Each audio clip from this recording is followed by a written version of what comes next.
ठरलं तर मग या मालिकेच्या जबरदस्त भागामध्ये आता इकडे अर्जुनने कोर्टाकडून प्रियाच्या लिगल चौकशीची नोटीस काढलेली आहे आणि लिगल चौकशीची नोटीस काढल्यानंतर प्रिया या सगळ्यामध्ये आश्रमात येऊन कॅमेरा सकट लिगल चौकशीला सामोरे जाणार आणि एकटी प्रियाच नाही तर त्या ठिकाणी मधुभाऊंना सुद्धा आता खरं खोटं करण्यासाठी इन्स्पेक्टर आणि कोर्टाची माणसं या सगळ्यांच्या समोर ज्या वेळेला बोलवलं जा त्याच वेळेला प्रियाची अशी काही स्टेटमेंट बाहेर येणार आहेत की ज्याच्यामुळे प्रिया तिचंच वाक्य कॉन्ट्राडिक्ट करणार आणि या वेळेला तिला आता कोणत्याही प्रकारे वाचवण्यासाठी कुणीच येणार नसतं, कारण चारी बाजूने कॅमेरे ऑन असतात आणि चारी बाजूने कॅमेरे ऑन असल्यामुळे प्रिया जे काही बोलत असते त्यात स्वतःच्याच गुरफटत कशी जाते आणि या सगळ्यामध्ये आता ती किती आणि कसं खोटं बोलले या सोबत अजून एक गोष्ट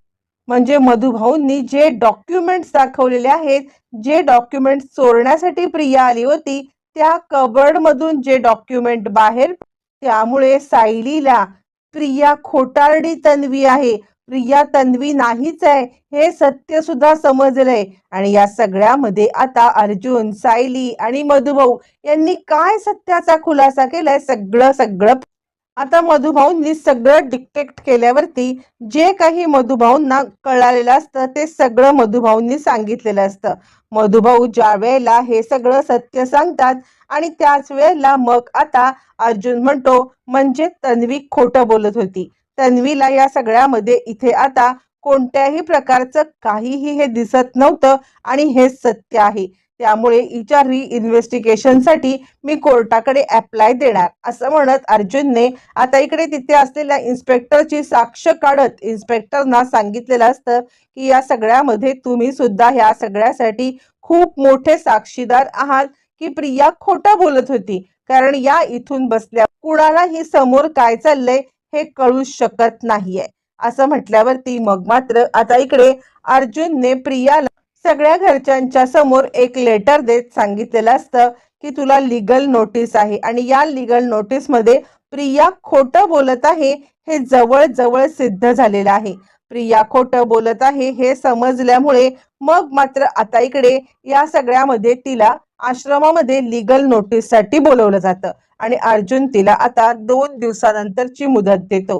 प्रिया गडबड आणि मुळात ज्या टेबलाच्या इथे बसून तिने ती साक्ष दिलेली असते त्याच टेबलावरून मोठं रामायण घडणार असतं तिला माहित नाही. इकडे प्रिया विचार करते जर का मी बाबांना घेऊन गेले म्हणजे ह्या किल्लेदारला मूर्ख जर का मी घेऊन गेले तर आणि तर माझं काम या सगळ्यामध्ये सोपं होऊ शकतंय. पण या सगळ्यामध्ये आता किल्लेदारला घेऊन जाण्यासाठी ती येते तेव्हा रविराज म्हणतात हे बघ मला ही नोटीस मिळालेली आहे आणि ही नोटीस मिळाल्यावरती मी त्याच्यावरती काय ऍक्शन घ्यायचं हे सुद्धा पाहिलं, पण या नोटीस मध्ये स्पष्टपणे लिहिलेलं आहे की या सगळ्यामध्ये आता तू एकटीच तिकडे जाऊ शकतेस, तुझ्याशिवाय तिकडे दुसरं कुणीही जाऊ शकत नाही आणि त्यामुळे त्यामुळे या सगळ्यामध्ये आता मी तुझी मदत इथे नाही करू शकत. तू इन्व्हेस्टिगेशनला जा आणि मुळातच ज्याला कर नाही त्याला डर असण्याची काहीही गरज नाहीये. तू घाबरू नकोस, मी तुझ्या सोबत आहे, काहीही होणार नाहीये. या सगळ्यामध्ये तू निर्दोष सुटून येशील याची मला खात्री आहे असं म्हणत रविराज तिची साथ तिथे सोड आणि आता इकडे सगळा सगळा सेटअप लागलेला असतो.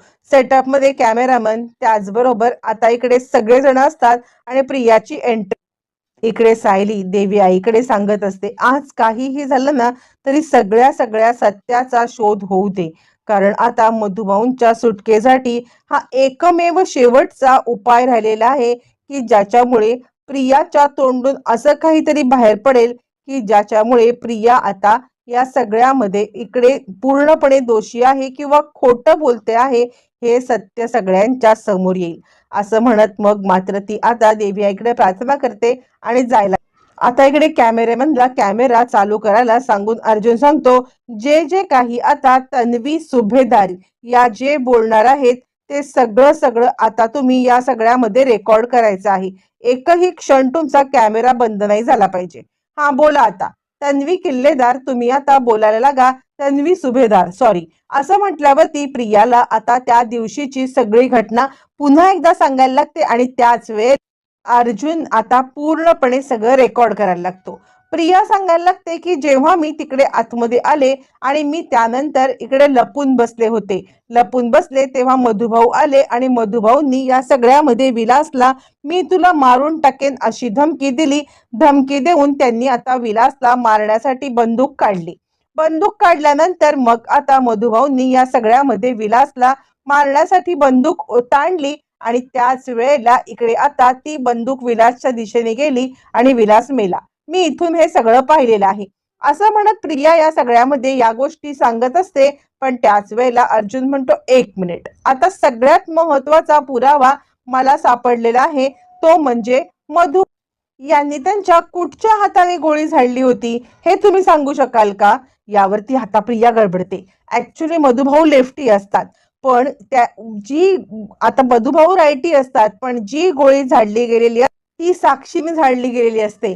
म्हणजे आता मधुभाऊ जरी लेफ्टी असले तरी साक्षी ही राईट हँडचा वापर करून हे सगळं करत असते आणि त्याचमुळे साक्षीने झाडलेली गोळी ही राईट हँडची आहे आणि मधुभाऊ लेफ्टी आहेत. यावरती आता अर्जुन सांगायला लागतो की तुम्ही मला सांगा मधुभाऊंनी कोणत्या हाताने गोळी झाडली. यावरती प्रिया गडबडते आणि नाही तेवढं काही मला आठवत नाहीये. अर्जुन म्हणतो, मग तुम्हाला हे कसं आठवतंय की मधुभाऊंनी गोळी झाडली? यावरती मग आता सांगायला लागते प्रिया, तुम्ही माझ्यावरती उलटा सुलटा आरोप करू नका. अर्जुन म्हणतो, मुळातच या सगळ्यामध्ये तुम्ही कुठे बसला होतात ना, तिथून हा जो सीन आम्ही रिक्रिएट केला ना, त्या ठिकाणावरून तुम्हाला काहीही दिसत नाहीये हे सिद्ध होतंय. मग कसं काय मधुभाऊंवरती तुम्ही घाणेरडे आरोप करू शकता? यावरती प्रिया म्हणते, नाही नाही, हे बघा, मी इकडे बसले होते. असं म्हणत प्रिया त्या टेबलाच्या इकडे जाते.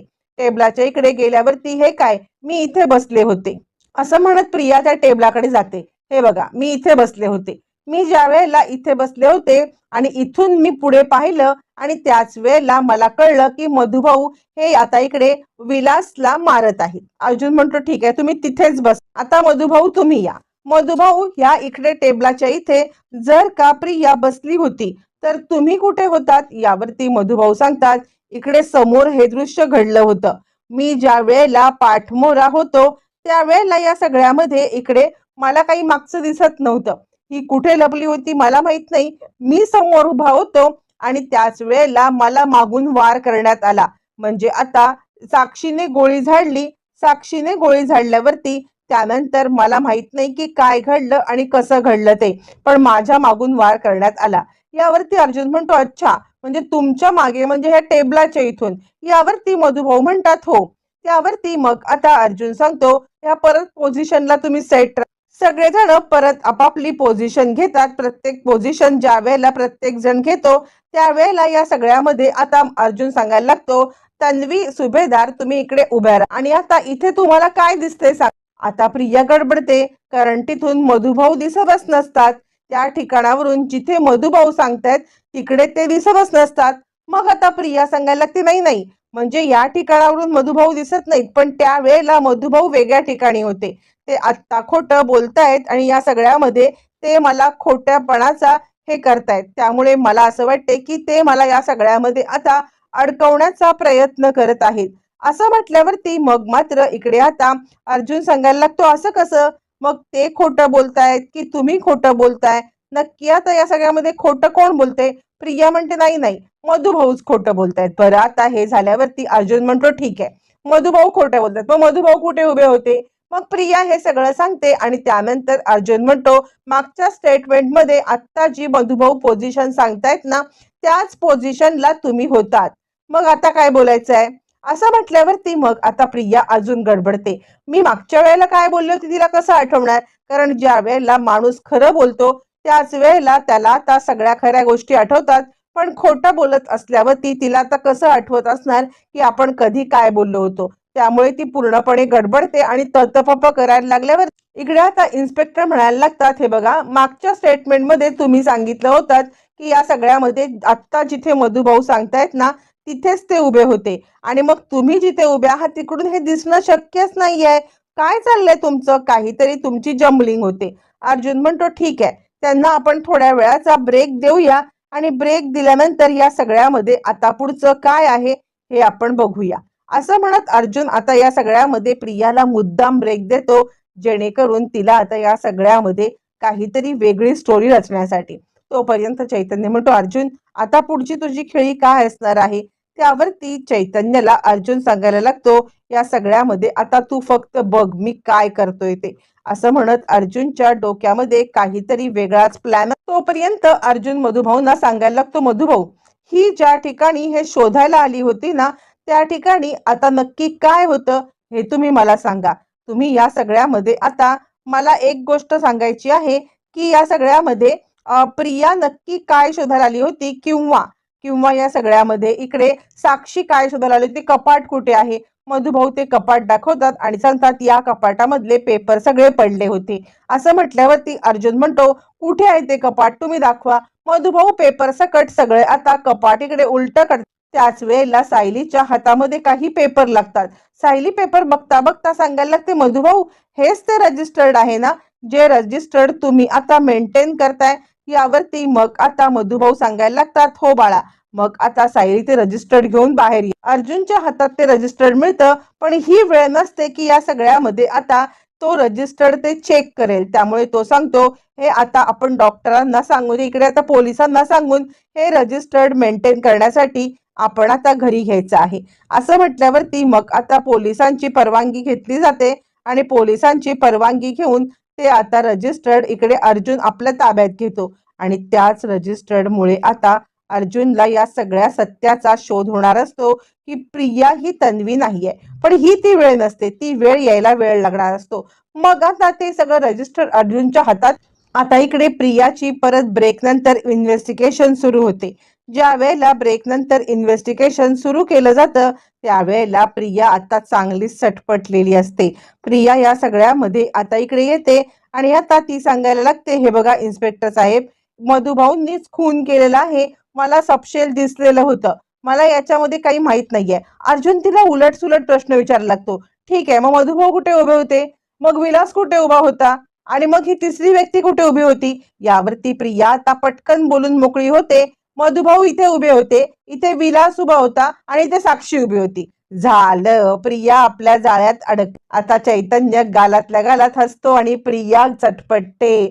प्रिया म्हणते, नाही साक्षी नाही. यावरती अर्जुन म्हणतो, आता या सगळ्यामध्ये काय बोलायचं आहे? आणि हे आता तुम्ही बदलूच शकत नाहीयात. या सगळ्यामध्ये आता सगळ्या गोष्टी क्लिअर झालेल्या आहेत. सगळं सगळं क्लिअर झालेलं आहे, की आता तुम्ही इकडे साक्षी होती हे कबूल केलेलं आहे. असं म्हटल्यावरती मग मात्र आता पूर्णपणे सटपटलेली प्रिया या सगळ्यामध्ये गडबडते आणि गडबडत जे काही खरं खरं आहे ते सगळं कबूल करून बसते. मग मात्र आता काहीही गोष्टी या सगळ्या आता पूर्णपणे हिच्या फेवर मधून गेलेल्या असतात आणि मग प्रिया अशी काही गडबडते आणि मग अर्जुन सांगतो, आता जे काही खरं आहे ते सांगा. प्रिया म्हणते, नाही तुम्ही माझ्यावरती प्रेशर टाकलं. यावरती अर्जुन म्हणतो, तुमच्यावरती प्रेशर आम्ही जे काही टाकले ना, ते प्रेशर सगळ्यांनी पाहिलेलं आहे. सगळ्यांनी बघितलंय की आता आम्ही काय प्रेशर टाकले ते. आणि त्यामुळे त्यामुळे आता तुम्हाला खोटं बोलण्या वाचून किंवा खरं बोलण्या वाचून काहीही पर्याय नाहीये. असं म्हटल्यावरती मग मात्र प्रिया गडबडते आणि रेकॉर्डेड स्टेटमेंट असल्यामुळे आपल्याला आता हे स्टेटमेंट बदलताच येणार नाहीये हे तिला माहिती असतं आणि आता ती चांगलीच गडबडते. हे जर का महिपतने तर माझं काही खरं नाही. इन्स्पेक्टर साहेब म्हणतात, म्हणजे इथे साक्षी होती, साक्षी होती हे तुम्ही स्वतः कबूल केलेलं आहे. असं म्हटल्यावरती मग मात्र या सगळ्यामध्ये इकडे आता प्रिया गडबडते आणि नाही मला आता वेळ हवा आहे. अर्जुन म्हणतो, ठीक तुम्ही वेळ घेऊ शकता, पण वेळ घेताना एक विचार करा की हे जे काही तुम्ही आता बोललेले आहात ना, हे सगळं सगळं आता रेकॉर्ड झालेलं आहे. असं म्हटल्यावरती प्रिया विचार करते, नाही काहीही झालं तरी सुद्धा या सगळ्यामध्ये आता मला पूर्णपणे आता विचार करायला पाहिजे की नक्की काय घडलंय काय नाही घडलंय. असं म्हणत मग मात्र आता प्रिया गडबडते. आता मधुभाऊंना घेऊन ज्या वेळेला अर्जुन घरी येतो त्यावेळेला मधुभाऊ म्हणतात, जावई बापू या सगळ्यामध्ये आता काय फायदा होईल? अर्जुन म्हणतो, या सगळ्यामध्ये साक्षी तिकडे होती हे सत्य समोर आलेलं आहे आणि त्याचमुळे साक्षी होती हे सत्य समोर आल्यामुळे आता काही प्रॉब्लेम नाहीये. आता तुम्ही या सगळ्यामधून सही सलामत कसे सुटकीत सुटताय ना ते बघा. आणि त्याच वेळेला मधुभाऊंना सायली सांगते, मधुभाऊ हे रजिस्टर्ड ह्याच्यामध्ये काय मेंटेन आहे? मग मधुभाऊ अर्जुनला ते रजिस्टर्ड देतात आणि त्या रजिस्टर्ड मध्ये असलेली सगळी माहिती सांगतात की कुणाचं हे कधी आलं, कोण कसं आलं. आणि ज्या वेळेला अर्जुन ते रजिस्टर्ड पाहतो त्याच्यामध्ये तर आता प्रिया ही आल्याची तारीख आणि प्रिया इकडून गायब झाल्याची तारीख याच्यामध्ये जवळ जवळ आता 2 वर्षाचा फरक असतो. आणि त्यामुळे अर्जुनला कळत नाही की हे काय आहे. मधुभाऊ म्हणतात, हो माझ्याकडे ही याच तारखेला आली होती. आता इथे दुसरा मोठा क्लू मिळतो. तिकडे साक्षी आहे या प्रकरणामध्ये हे तर समजलेलंच आहे. पण इकडे आता प्रिया सुद्धा या सगळ्यामध्ये खोटं बोलते. प्रिया ही तन्वी नाहीये हे पण समजलंय. मग अर्जुन सांगायला लागतो, पण ही तन्वी नाहीच आहे. मग आमची तन्वी ज्या तारखेला गायब झाली होती त्याच्या 2 वर्षानंतर ही कशी काय आली. यावरती मधुभाऊ म्हणतात, काहीतरी गडबड आहे. जावई बापू अजून सगळे पुरावे दुसऱ्या आश्रमात नेऊन ठेवलेत, ते तुम्ही शोधून काढा आणि ते शोधून काढल्यावरती प्रियाचं भांड फुटेल आणि त्याच वेळेला सत्य उलगडेल. एक सत्य उलगडले, दुसरं सत्य उलगडण्याची गोष्ट आहे. अर्जुन हे सत्य कसं शोधून काढणार पाहणं रंजक.